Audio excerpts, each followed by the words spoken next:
दोस्तों, पुरातत्वविद अक्सर नई नई खोजें करते रहते हैं, लेकिन कुछ खोजें हम सभी को भयभीत भी कर देती हैं। तो आज हम आपको 10 ऐसी ही रहस्यमय और डरावनी खोजों के बारे में बताएंगे। तो चलिए देर न करते हुए शुरू करते हैं इस वीडियो को। Number 10, horned humans. अगर मैं आपसे कहूं इंसान का एक ऐसा स्कल खोजा गया है जिसके सिर पर सींग थे, तो आप विश्वास नहीं करेंगे। 1800 में पेनिसिल्वेनिया के एक कब्रिस्तान से यह स्कल खोजा गया। खुदाई के दौरान पुरातत्वविदों को ऐसे कई कंकाल मिले जिनके सिर पर न सिर्फ सींग थे बल्कि ये बहुत ज्यादा लंबे भी थे, लगभग 2 मीटर लंबे। एक्सपर्ट्स का कहना है ये 1200 AD के समय के हैं। इन्हें तुरंत अमेरिका के एक म्यूजियम में रिसर्च के लिए भेजा गया, लेकिन आश्चर्यजनक बात यह रही कि म्यूजियम में भेजे जाने के तुरंत बाद ये गायब हो गए और फिर कभी नहीं मिले। क्या सचमुच ऐसे इंसान हो सकते हैं जिनके सिर पर सींग रहे हों? इतिहास में ऐसा देखा गया है कि एक जेनेटिक बीमारी की वजह से इंसानों के सिर पर सींग उगाते थे। चूंकि स्केलेटन गायब हो गए तो ये अवशेष किन लोगों के थे और इनके साथ ऐसा क्यों हुआ, ये पता नहीं लगाया जा सका। Number 9, the limb pit. Limb pit एक बेहद डरावनी खोज थी। 2014 में वर्जीनिया की एक बैटलफील्ड से इंसानी हड्डियों से भरा ये पिट खोजा गया। युद्ध की जगह से कंकाल मिलना तो ऑब्वियस था, लेकिन यहाँ पूरा कंकाल नहीं बल्कि इसमें सिर्फ शरीर के अंग थे। एक्सपर्ट्स का कहना है ये दुनिया का पहला लिम्ब पिट है। इस तरह का कुछ भी पहले कभी नहीं खोजा गया। पहले तो एक्सपर्ट्स को लगा था उन्हें इस जगह कुछ इंसानी हड्डियां मिलेंगी, लेकिन जैसे जैसे खुदाई शुरू हुई तब उन्हें पता चला ये जगह तो इंसान के हाथ पैरों की हड्डियों का जखीरा है। यहाँ से रिसर्च टीम को 11 लिम्ब बोन्स मिली थी, जिसमें से एक हाथ की हड्डी थी और बाकी 10 पैरों की। युद्ध में लगी चोटों की वजह से ये काफी डैमेज थी, शायद इसीलिए इनका शरीर अलग दफन करने का फैसला लिया होगा। Number 8, the mystery of Hexham. Mystery of Hexham काफी दर्दनाक कहानी है। ये कहानी 5300 BC के समय की है। दक्षिण पश्चिमी जर्मनी ने हग्जाइम एक स्टोन एज सेटलमेंट था। घर काफी बेसिक स्टाइल के बने थे। ग्रामीण इलाकों के लोग खेती किया करते थे। गांव आक्रमणकारियों से काफी हद तक सुरक्षित थे, लेकिन लगभग 4940 BC के दौरान ये पूरा का पूरा गांव गायब हो गया। पूरे गांव में सिवाय हड्डियों और अवशेषों के अलावा कुछ नहीं बचा था। 2009 में इस गांव से लगभग मानव शरीर के 500 अवशेष प्राप्त हुए। चूंकि ये कंकाल ऐसे थे जैसे इनका मांस निकाल लिया गया हो, इसीलिए एक्सपर्ट्स का कहना है शायद यहाँ पर नरभक्षियों का हमला हुआ होगा, या फिर ऐसा भी हो सकता है कि गांव के इन सभी लोगों ने खुद को किसी देवता की बलि चढ़ा दिया हो। अब इस गांव को विलेज ऑफ कैनिबल्स के नाम से जाना जाता है। Number 7, the hanging coffins. दोस्तों, अगर हम आपसे चट्टानों पर लटके कॉफिन्स की बात करें तो शायद आप विश्वास नहीं करेंगे। यह आपको सुनने में अजीब लग सकता है, लेकिन पूरी तरह सच है। फिलीपींस की पहाड़ियों पर रहने वाले आइगोरॉट जनजाति के लोग सदियों से इस ट्रेडिशन को फॉलो करते आ रहे हैं। अपने लोगों को दफनाने के बजाय वो मृत शरीरों को एक कॉफिन में बंद कर ऊंची पहाड़ी पर टांग देते थे। न सिर्फ फिलीपींस बल्कि सेंट्रल चाइना में भी इस तरह के कई कॉफिन्स पाए गए हैं। फुजियन में सबसे पुराना कॉफिन 3000 साल पुराना है। 2015 में ह्यूबई में भी इस तरह के 131 कॉफिन्स मिले। हालांकि अभी कोई भी ये नहीं जानता कि इन कॉफिन्स को इस तरह से पहाड़ों से लटकाने का क्या मतलब था। ह्यूबई के ये कॉफिन 100 मीटर की ऊंचाई पर बनाई गई मैन मेड गुफाओं से मिले। पुरातत्वविद ये भी नहीं जानते लोग इतनी ऊंचाई पर इन कॉफिन्स को कैसे ले जाते थे। Number 6, hand of God. उत्तरी इंग्लैंड की हैड्रियंस वॉल से एक रहस्यमय ब्रॉन्ज हैंड मिला है। कहा जा रहा है कि ये रोमन के समय का है। ये हाथ विंडोलाइंडा नाम की साइट से खोजा गया और इसे हैंड ऑफ गॉड का नाम दिया गया है।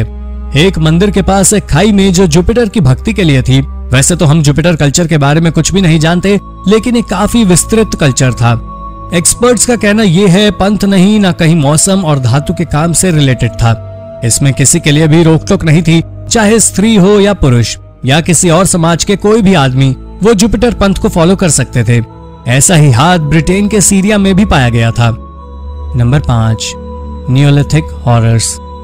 जर्मनी और ऑस्ट्रेलिया से मिली इन खबरों के अनुसार पुराने समय के किसान काफी कट्टर थे। 7000 साल पहले ये कई तरह के सिस्टमेटिक वायलेंस में इन्वॉल्व थे। एक मास ग्रेव से मिले स्केलेटन से पता चला कि करीब 26 विक्टिम्स की शिन बोन्स टूटी हुई थी। इनमें से अधिकतर बच्चे थे। एक्सपर्ट्स का कहना है जर्मनी से मिले इन इंसानी अवशेषों को दफन करते वक्त कोई स्पेशल केयर नहीं की जाती थी, जिससे ये पता चलता है कि ये एक अटैक था। हिस्टोरियंस ये भी पता लगाने की कोशिश कर रहे हैं कि ऐसा क्या हुआ जो ये लोग शिकारी संग्रहकर्ताओं से किसान बन गए।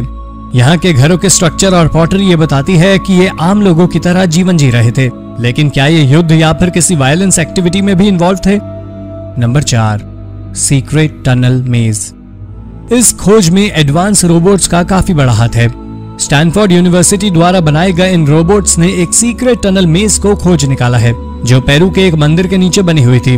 पेरू के शाविन डे हुआंटा नाम के इस मंदिर के नीचे ये सुरंग थी। पश्चिमी पेरू में 3000 साल पहले ये मंदिर एक धार्मिक और प्रशासनिक सेंटर के रूप में बनाया गया था। कैमरा और लाइट्स लगे हुए एक छोटे रोबोट को धरती के अंदर गहराई में भेजा गया। यहाँ से सेरेमिक फ्रेगमेंट्स और मानव कंकाल मिले। इसके साथ ही इसमें 35 भूमिगत टनल्स आपस में जुड़ी हुई थी। ये लगभग 1200 से 200 बीसी के बीच कभी बनवाई गई थी। यहाँ के प्रीस्ट लोगों को आवाज और लाइट्स की मदद से इन्फ्लुएंस करने की कोशिश करते थे। हालांकि अभी इस साइट से बहुत सारी जानकारी जुटानी बाकी है। एक्सपर्ट्स का कहना है पेरू में पिछले 50 सालों में ये सबसे इंपॉर्टेंट खोज है। Number 3, the vampire grave. इस ग्रेव की खोज के बाद तो यही लगता है कि वैम्पायर कभी न कभी बल्गेरिया जरूर आए होंगे। हाल ही में खोजी गई एक ग्रेव के कंकाल को देखकर ऐसा लगता है किसी वैम्पायर ने इसे अपना शिकार बनाया होगा। ये स्केलेटन 13वीं शताब्दी का है। इस आदमी की मौत लगभग 40 साल की उम्र में हुई थी। इसके कंकाल में ही इसके चेस्ट पर एक लोहे का रॉड घुसा हुआ था। ये एक एंटी वैम्पायर रिचुअल था और कब्र में लोहे की रॉड घुसाकर दफन करने की वजह थी कि ये उठकर लोगों पर हमला न करने लगे। यूरोप में इस तरह की कई कब्रें देखी गई हैं। ऐसी कब्रें ये बताती हैं कि उस समय लोगों के मन में वैम्पायर्स को लेकर कितना ज्यादा डर था। वो ऐसा मानते थे कि वैम्पायर्स कॉफिन को तोड़कर बाहर आ सकते हैं और इंसानों की जान लेकर उनका खून पी सकते हैं। आज तक यूरोप के स्लाविक रीजन में ऐसी 100 ग्रेव्स पाई गई हैं। Number 2, anthropomorphic ruins. चीन में खोजा गया एक विशाल पिरामिड बहुत सी रहस्यमय डिजाइन से भरा हुआ है। ये पिरामिड एक प्राचीन शहर में मिला है। ये शहर और पिरामिड दोनों ही करीब 4000 साल पुराने हैं। वैसे तो सभी प्राचीन पिरामिड इसीलिए भी खास हैं क्योंकि इसकी ऊपरी सरफेस में एंथ्रोपोमॉर्फिक डिजाइन्स मिले हैं। इन डिजाइन्स में ह्यूमन और एनिमल्स दोनों के ही चित्र बने हुए हैं। एक्सपर्ट्स अभी भी ये पता नहीं लगा पाए हैं कि इनका क्या मतलब था। इस जगह से इंसानों की बलि के भी अवशेष मिलते हैं। 6 पिट से इंसानों के सिर मिले हैं जिन्हें धड़ से अलग कर दिया गया था। पहले पुरातत्वविदों को लग रहा था शिमाओ नाम की यह जगह ग्रेट वॉल ऑफ चाइना का पार्ट है, लेकिन हाल में हुए एक्सकेवेशन से यह पता चला है कि ये pyramid great wall of China से काफी पुराने हैं। Number 1, murder island. तो सभी को आइलैंड पर छुट्टियां बिताना काफी पसंद होता है, लेकिन इस आइलैंड का नाम सुनते ही आप अपना विचार बदल देंगे। ऑस्ट्रेलिया के पश्चिमी कोस्ट पर स्थित इस आइलैंड के बारे में आर्कियोलॉजिस्ट ने एक विचित्र सीक्रेट खोज निकाला है। यहाँ की एक कब्र से उन डच लोगों के शरीर के अवशेष मिले हैं जिनका शिप 1629 में नष्ट होकर इस आइलैंड पर फंस गया था। इस जहाज के करीब 300 लोग बीकन नाम के इस आइलैंड पर लिमिटेड फूड और जरूरी सामान के साथ फंस गए थे। इसका नतीजा ये हुआ कि कुछ ही दिनों में इन लोगों के बीच जरूरी चीजों को लेकर लड़ाई शुरू हो गई और इन्होंने एक दूसरे को मार डाला और इसी वजह से इस आइलैंड को मर्डर आइलैंड कहा जाता है। इन लोगों को प्रॉपर रिचुअल्स के साथ दफन किया गया था, जो ये दर्शाता है कि इनका फ्यूनरल रिस्पेक्टफुली किया गया था। तो दोस्तों, ये थी 10 रहस्यमयी और डरावनी खोजें। इनमें से कौन सी खोज आपको सबसे रोचक लगी, हमें कमेंट में जरूर बताइए। ऐसी ही अन्य रोचक जानकारियां पाने के लिए हमारे चैनल को सब्सक्राइब करना ना भूलें। धन्यवाद।